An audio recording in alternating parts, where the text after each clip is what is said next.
Hi everyone, welcome to goldfries. This is the AMD Ryzen 3 3200G, which is a processor with inbuilt graphics system. So without further ado, let's have a look at the benchmarks. So as you can see from the workload benchmarks here, I'm using Blender and DaVinci Resolve.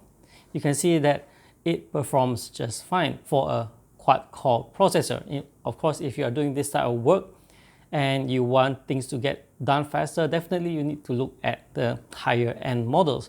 If you notice my benchmarks, I use a 2666 MHz RAM and a 3000 MHz RAM. Why is that so? Because typically anyone who goes for this processor will have a system that usually is paired with a lower speed RAM. So I just want to show you that going from a 2666 to a 3000 and above kind of RAM, you do get performance boost. Speaking of performance boost, let's also have a look at the graphics performance. Over here, this is the performance on Dota 2, and over here is the performance on CSGO.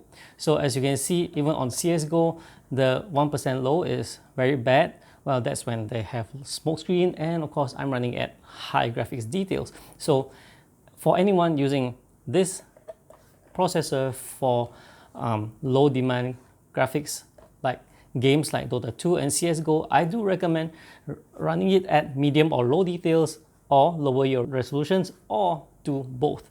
Now as for the power draw, it draws very little. On load, it comes to about 80 watts, and on idle about 40 watts. As for the temperature, here are the readings for both workload and gaming. So for gaming, I use Unigine superposition because it stresses the graphics more. So yes, that's the temperature that you get using the 3200G with the stock cooler, which is very good. So what do I think of the AMD Ryzen 3 3200G? I think it's an excellent processor. Go batch from me, because it's an all-rounder at the RM 379 price point. Alright, so that's it for this video. Thank you for watching, guys, and I'll see you in the next one. Bye bye.